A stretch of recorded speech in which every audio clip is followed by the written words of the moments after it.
hit the limit. Yeah, everything is slowed down. Oh man. Okay.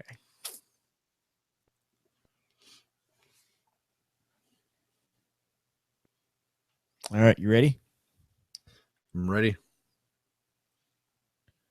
Oh, look, I already have it updated. All right. Hello and welcome to Wi-Fi Optional, the weekly tech show where we talk tech so you don't have to. This is episode 20, recorded Tuesday, April 5th, 2016. My name is Rikshan Wijaratna, and through the interwebs, as always, tonight is Mr. Jason Watercott. Hi there, Jason. Hello, sir, and a happy birthday to you as well. Oh, thank you. Like I was telling Jason before, everything has slowed down as of today, so my response time is significantly diminished. I'm just excited to go have a drink with you now that you're 21 years old. So it Right, should be a exactly. good time. Yeah, I want to see if they'll actually card me now. You've shaved your hair close enough. The gray is not showing as much, so you might Yeah, be able to pass right. by. We have a lot of news in the tech world this week. We our show script was so chock full we had to actually go through and prune a whole bunch of articles. Some really some things that we actually expected and talked about a few weeks ago, but there's also some very interesting advances in some technologies and some companies coming up with some pretty crazy stuff. Yeah, it's we kind of usually throw articles at it and weed it out, but this week, like you said, it was even a larger group of them that we had to kind of weed through. So kind of the same stories have kind of still come through with encryption and things like that, but some new stuff that kind of popped up as well. So it should be kind of interesting. Well, let's bring the news. As I kind of alluded to, one of the articles that is kind of been around for, or one of the storylines has been around for the last couple of weeks, the FBI and their iPhone scenario with the San Bernardino killers device. The FBI has told local law enforcement agencies that will provide technical assistance to unlock iPhones in criminal cases around the U.S. when permitted by law.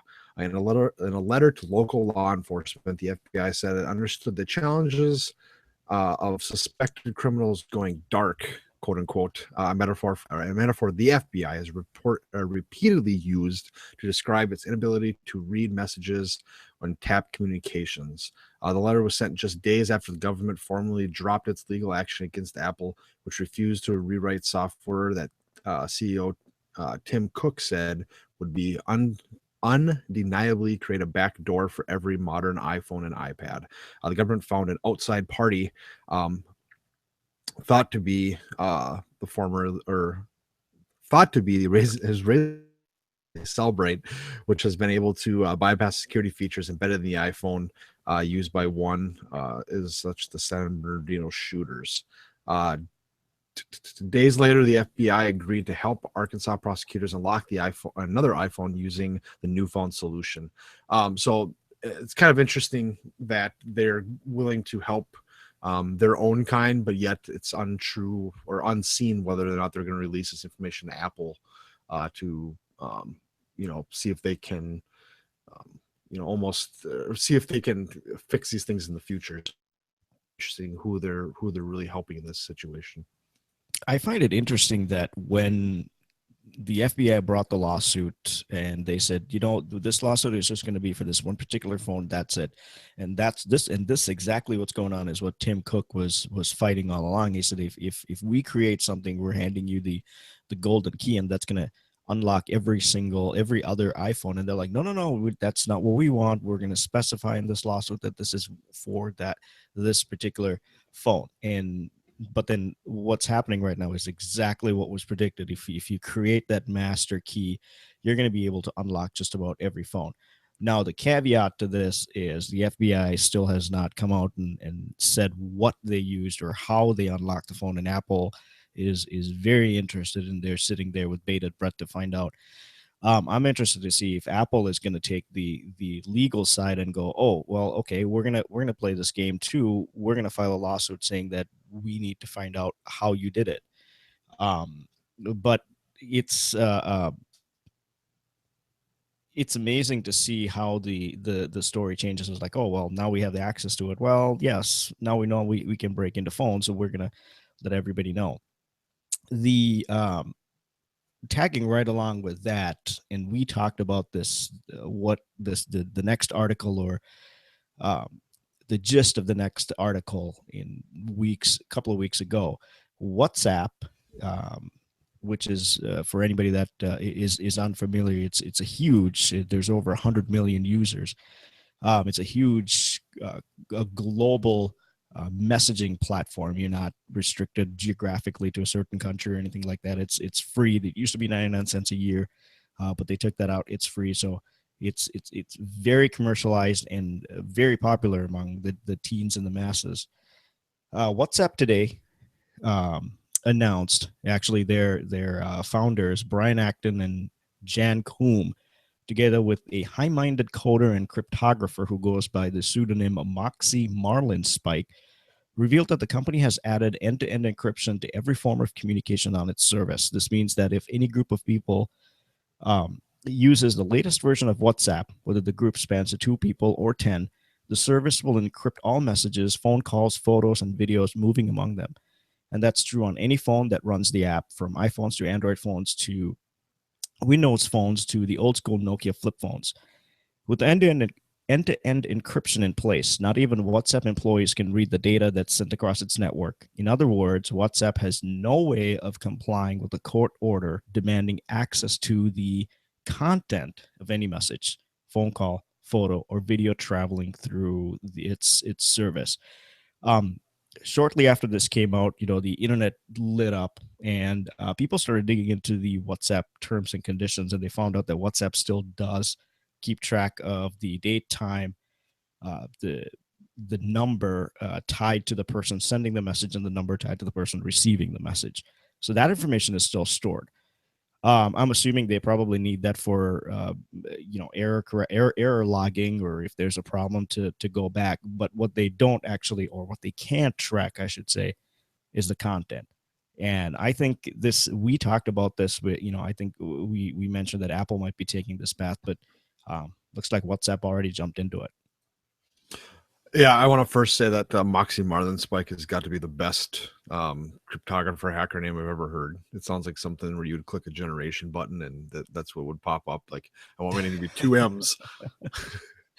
So, Moxie Marlinspike. But anyways, on a side note, yes, so they we talked about Apple doing this on a larger scale with their whole iOS, or their whole OS, and being instead of being locked down by a key that they hold, just being an anonymous key that only the user has, or in this case basically nobody has.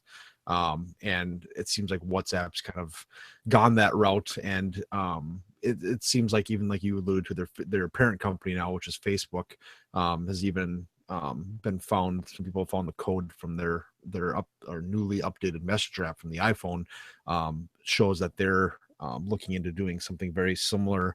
I don't know if that's for the payment service they're going to add, or if that's just kind of going along the same lines as WhatsApp. But I think it's a really great idea.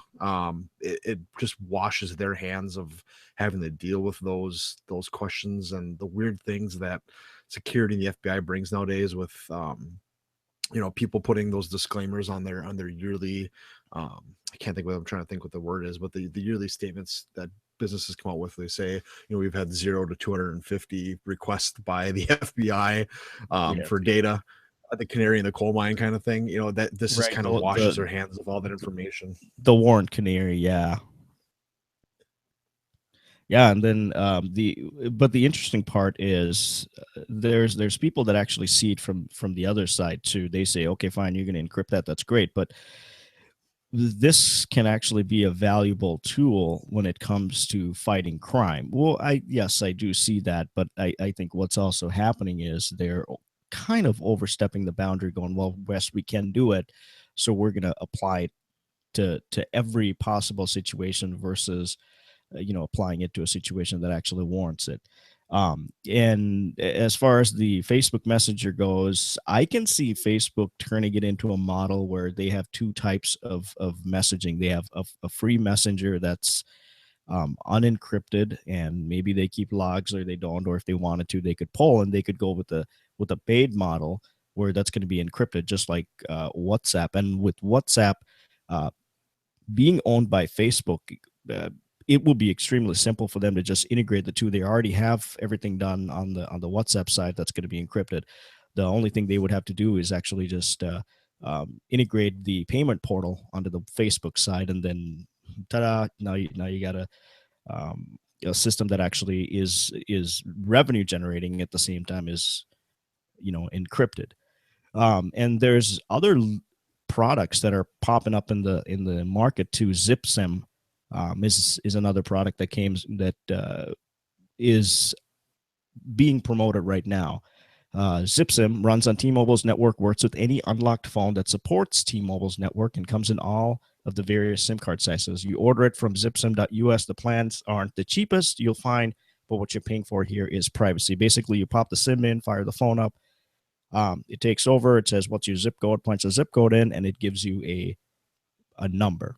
And that's essentially all the information that it wants. And then, you can use it when you're done, throw the SIM card away, get a new one. It does not keep track of who you are, who you're calling, or who's calling you. So there are products that are popping up, and I find it interesting that the one lawsuit that FBI and Apple had starts bringing up all these other entities. Yeah, and you kind of alluded to it somewhat, but the thing that I take from all these stories and all these little articles that we kind of rolled in this one little topic here is that no matter what you do in the case of like the San Bernardino phone and wanting to create backdoors and get into things, is encryption isn't bad, because in the end anybody can make encryption happen. I mean, if they're able to roll it on WhatsApp on everything for everything they do, and all these other people are working on it, even the zip sims being disposable, someone's always going to find a way. So, even if you annihilate all encryption, it doesn't mean that the bad guys aren't going to be able to create their own, easily create their own encrypted service to use or something like that. So it's encryption for the I don't want to say good people, but the non-nefarious people out there isn't going to make it easier for bad guys that have encryption. I guess I could say it's always going to be an option for them out there. Right, exactly. Kind of leading into a little bit lighter note, something that me and you have both talked about recently, drones. DJI has recently filed a patent lawsuit against Unique, which is also uniquely spelled, starting the drone industry's first major legal fight. DJI is the world's most successful consumer drone maker and has filed a lawsuit against in California, claiming Unique has infringed on 2 of its patents. The claim centers on systems and methods for tracking or target tracking and interchangeable mounting platform. DJI has asked the court for an injunctive relief to halt the further sale of the infringing Unique products and systems. DJI recently released its new Phantom 4 drone. It's the first consumer drone with a robust sense and avoidance technology on board. Unique was the first to show off this kind of technology, demonstrating at CES this year, but is yet to make this drone available for sale in the consumer market. Intel is a major investor in Unique and partnered with it to develop sensory and avoidance technology that relies on Intel's RealSense cameras.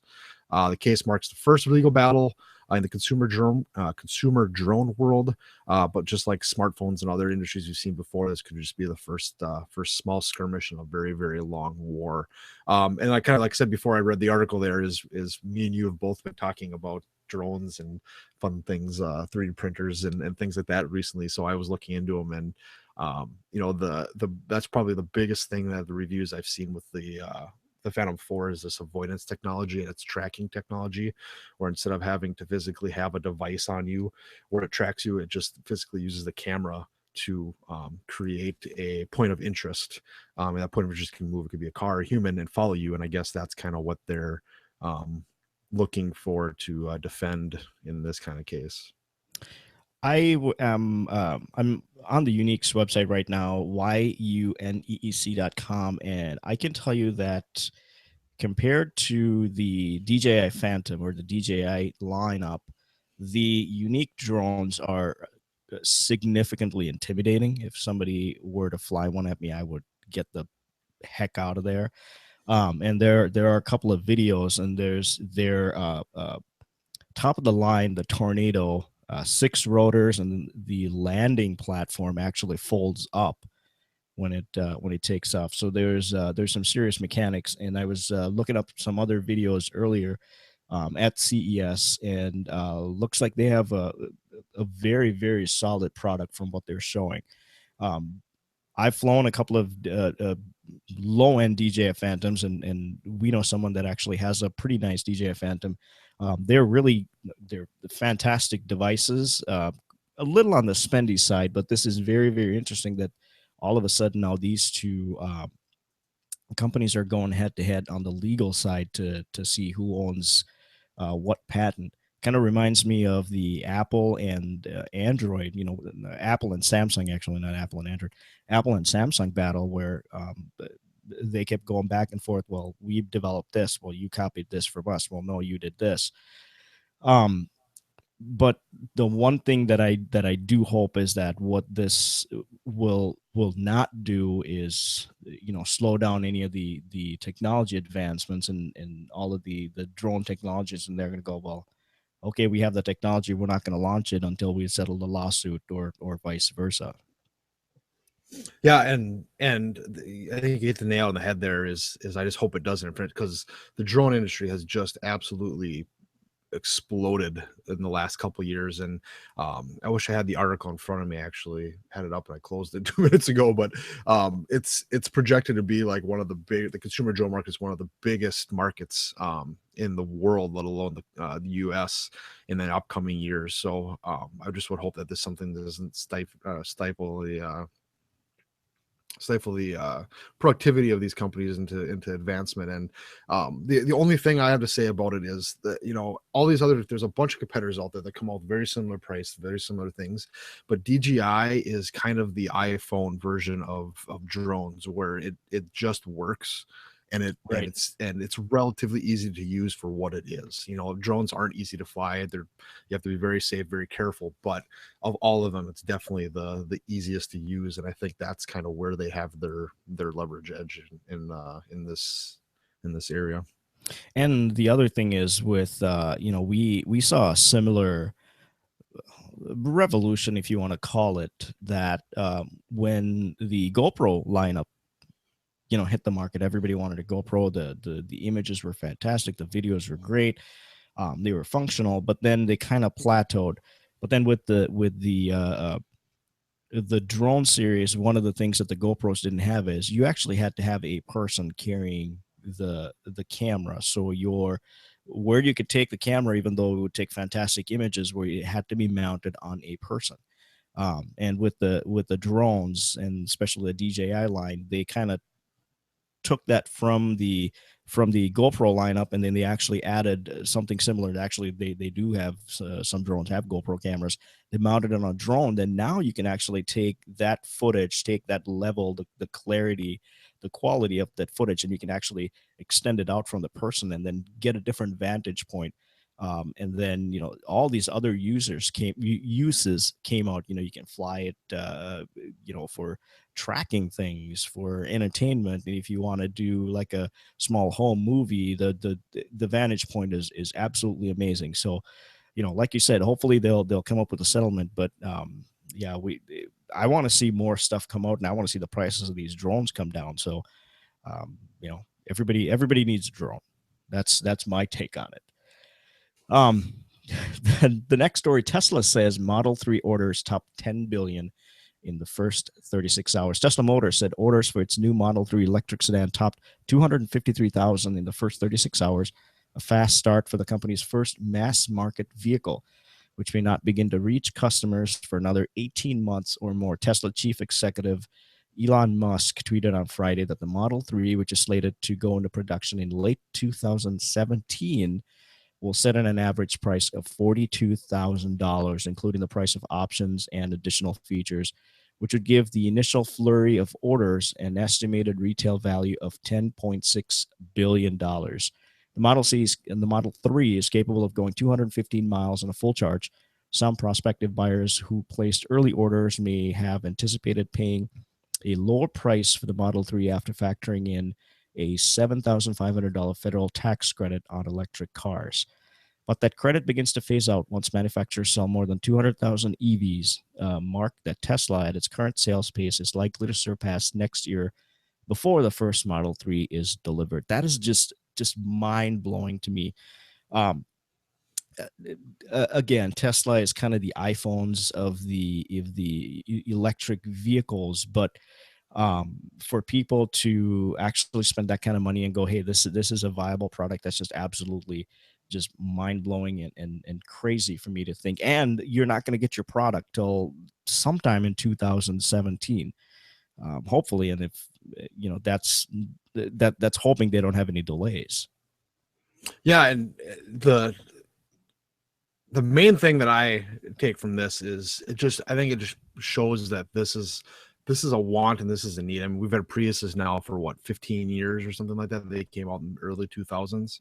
Right. And nothing really was sexy until the Tesla really came out. Nothing was really, something you'd want to drive until the Teslas have come out. And I think this goes to show that, not just providing the base level, here's what you can do kind of thing, but actually providing I want to say a service, but a quality level above, like you said, the iPhone analogy is a great one where you provide a quality that's above the rest.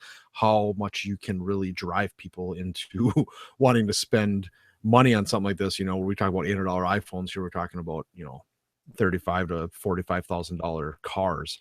The one interesting stat I saw, that with these pre-orders, if this was said to be true and if these would all ship in 2017, if they do growth predictions, that would put it like the fourth highest sold car in the United States, which is pretty ridiculous when you think of an electric car, one single electric car being that. I think it would like be right underneath or right around like the Honda Civic is in the United States, which is pretty high. So that to me just kind of says, either this isn't going to happen and a lot of people are going to back out, and it's going to fall back down to realistic numbers, or B, this is just the leading edge of the way we're going to go here, and maybe the electric thing is finally going to come to fruition, which Elon Musk has been predicting for years and years and years. There's the one thing that I always think of. I often wonder if these electric cars are giving people a false sense of security, that they're actually making that much of, or well, let me rephrase that. They may be giving them a false sense of security that they're making more of an impact into an environmental impact than they actually are. Some of the people on the forums that I was reading up are like, oh yeah, I have an electric car, I'm completely off the grid. Well, actually, no, you're charging your electric car at home, a coal plant, through a coal plant. So okay, maybe you're cutting down on it a little bit, but you're still relying on non-renewable energy, and the whole premise of going with electric is to kind of migrate over from that. And then there's people that say, well, there's a lot of real estate space on this car, slap on a bunch of solar cells on the roof. Well, it doesn't generate as much energy as a car would need to for its daily use. Maybe the next gen would be on the Model 4 or 5, whatever, or Model 3 version 2 would be, they could use the heat that's generated from braking or whatever it is, and then turn that around back into a different energy source, and then store it back in a battery. And the other thing I feel like is that we need, like you said, this article alone and what happened here alone shows that this is a want, and people are willing to pay the money, people are willing to pay, people are willing to get the product. Well, if that's the case, I think this is a fantastic point for Tesla to go, hey, you know what, we're going to take a chunk of that money and we're going to expand this infrastructure, and then have charging stations or companies that um, employ people and say, hey, you know what, where you park your car, we're going to put 10 charging stations or 15 charging stations or whatever, or have public charging stations, or tie um, the parking meters with a charging station. So instead of it being 50 cents for every half hour, now it's $1 for every half hour, but you can also charge your car at the same time. As long as the parking meter is valid and there's money, it's charging your car. So I feel like we almost need to have two things. One, we need to have an infrastructure change, and two, um, I think we can probably change the method of where we're trying to give people the sense that yes, you're making a difference. Well, we actually probably should make a little more of a difference. I'm not saying they are not. They're making a great difference, but I think we can go a little bit further. Oh, I completely agree. And Tesla, the one thing that, you look at the Chevy Volt, you look at the Prius, they put out cars, and I don't think these companies, as much as they want to, are really into the whole green thing. It's just a way for them to make money. It's a different avenue. Where Tesla is investing some of that money into battery technology and into solar technology and things with their home cells and things like that. So I think it is the one saving grace of all this is it is in, I think, being in Tesla's hands is the right hands for this kind of thing to be in going forward. Um, Other than having it into a giant, Chevrolet or a Toyota or somebody's hands like that, that's more about getting. I'm not saying Tesla's not out to make money, but not out. That's not their first thing. This is Elon's dream, and I think the basic idea behind electric cars is part of that dream. So I hope that what you kind of alluded to is going to happen. Yeah, I hope so too. And I know I don't think I mentioned this to you. There are companies that are popping up. My house is converted over to solar. There is a solar farm in the area that I'm tied into. So a majority of my electricity is coming in through that solar farm. And if for some reason the solar farm cannot produce the amount of energy that I need for my daily use, then the normal power grid will automatically supplement it. I don't have to put any gear at my house. I don't have to do anything. I just have to sign a couple of pieces of paper, and my electric company and the solar farm basically works with my electric company, and then they settle it on the back end. So stuff Nice. like that. I mean, I remember the time back in the day, which isn't that long ago, where um, you know, solar power was so radical and so new and so cutting edge that we had to spend thousands of dollars, put solar panels on your roof, put a set of batteries in your utility room, and then put a switch that would actually feed it back. It was a mess. And then just the cost of getting that system outweighed any kind of savings that you ever wanted to get. So things are changing. So hopefully that's where it's going. But like you said, Elon Musk he's after a dream, and if anybody wants to do it, he seems to be on the right path for it. Um, so that kind of ends our discussion topic, or our stories for the day, but our discussion, our deep dive topic, goes a little bit further into the things that we're going to need lots of extra money to buy category. And that comes down to VR headsets. There's been a lot of news this week. So we're kind of looped a whole bunch of stories into one, but when it comes down to it, you basically have three, maybe four main players in this VR category, and the first is Microsoft with its HoloLens, which people are calling more of augmented reality, and then you have Oculus with its Rift, and then you have the PlayStation with its, I just absolutely went blank. I don't have it in front of me, but their VR system, which is set to come out this fall. Oculus is shipping now, and HoloLens, they kind of are up in the air for that. But it's really interesting news that has come out on this stuff this last week. Well, the PlayStation VR is $399, so it's still well, same thing with the Oculus Rift. They're in the triple digits, halfway towards the quadruple digit mark. So they're still new. So the cost factor there is certainly up there. But like we talked about before we started the show, there's so many things that we can do with these. One of the great things that is we read was StubHub is actually starting to use this. And anybody that's used StubHub, you buy these tickets, but you don't know what your vantage point is going to be when you're sitting at any kind of any seat that you buy. It's like, oh, you're buying section 93, row 5, seats 12 and 13. Where am I sitting? What is it going to look like? Well, guess what? Now you can actually pull it up on a VR headset. You can actually look and see, what am I looking at? What is my vantage point going to be?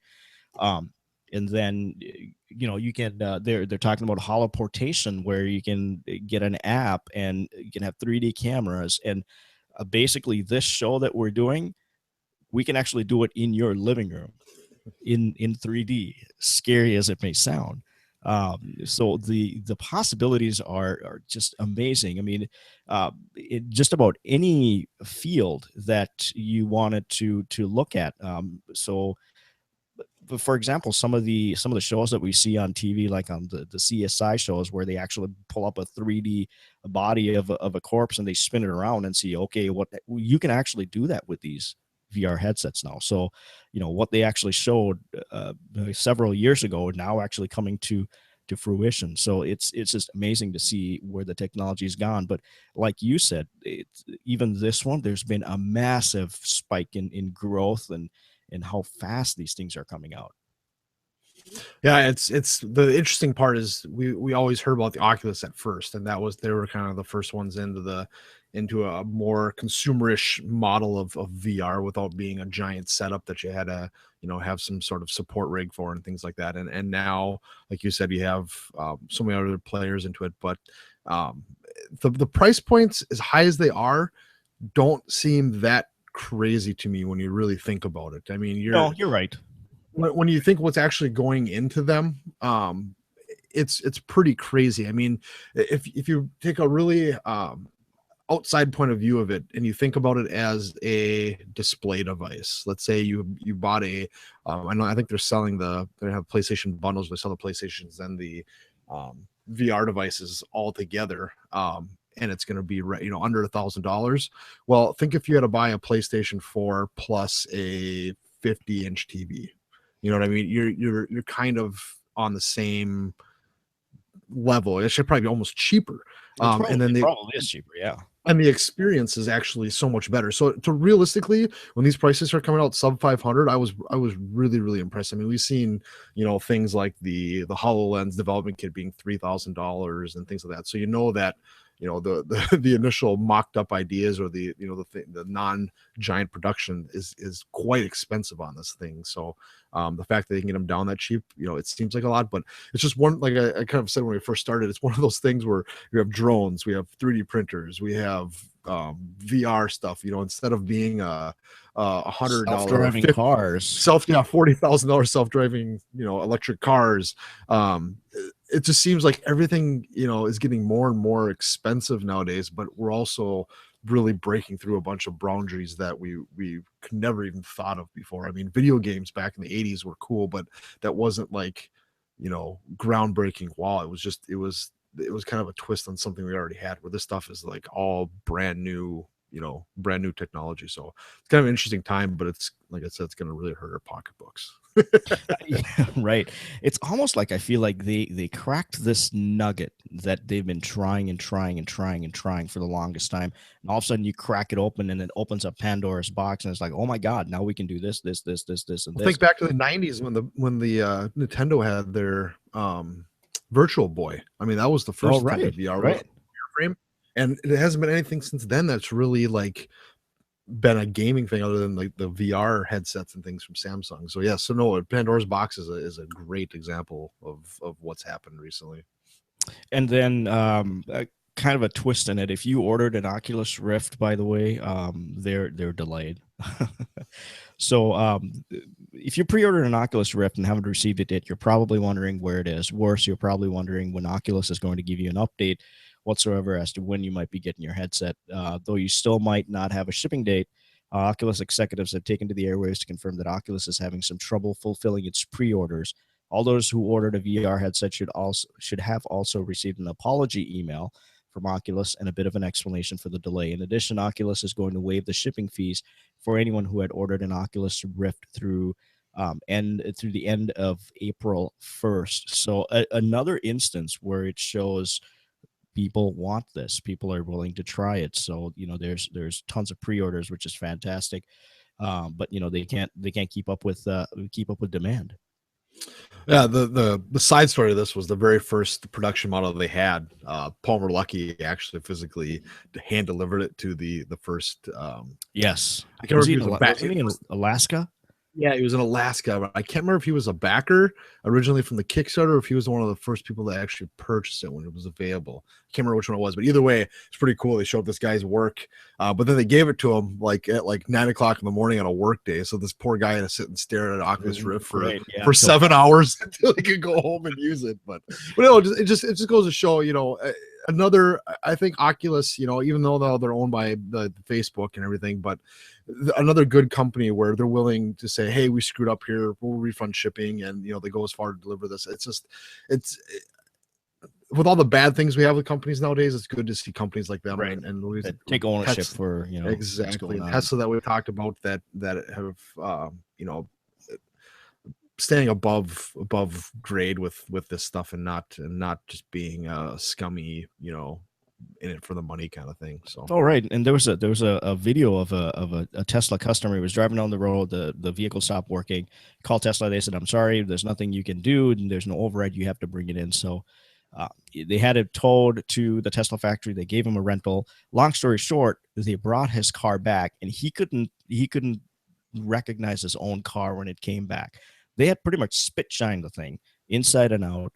They had done the software upgrade, and there was one ding on the side of his car. That was the only thing that they did not fix, because that was not, there was a customer issue. But so, it just shows to go. If you buy a car from a regular dealership, and even if it's under warranty, you take it in, the best they're going to do is wash your car and, say, yep, it's fixed. But Tesla just goes above and beyond, and they do what's extra, what's necessary, what they can do to keep the customers happy. Again, Oculus Rift going above and beyond and say, you know what, yes, we made a mistake, let's fix it, we're going to give you a kickback. So stuff like that is what actually keeps people coming back. Customer service. Exactly. It's just, and going back to the whole VR movement thing, it's gonna be a very exciting year. The Oculus is out now, but most of the stuff is gonna be coming to this fall. I think 2017 is kind of gonna be the year of VR. We've said that for the last 3 years now, but I think that's kind of saving now. Yeah, start saving now. And by that time you'll have second generations and things evened out. And the problem right now is the content isn't there. It is, but it isn't. So until people get their hands on it and figure out how we're going to use this stuff, that's when it'll really start taking off. So be interesting to see going forward. Well, I think we've kind of covered everything we wanted to cover for today. Yep. So a big thank you to Purple Planet for providing the music for our show. Check them out at purple-planet.com. Also, a very special thank you to you for watching, and if you're listening to us on our on iTunes or on our website, thank you very much. Make sure to subscribe button down here. And also you can find us on iTunes. Like I said, www.wifioptional.com is our website. We are also at Wi-Fi Optional if you're on Twitter. From everybody here in the Wi-Fi Optional studios, which includes myself and Jason. Thank you very much. Ooh, that was kind of loud. Thank you very much for another show. We'll see you again next week. It's bye from me and me as well. Have a good week.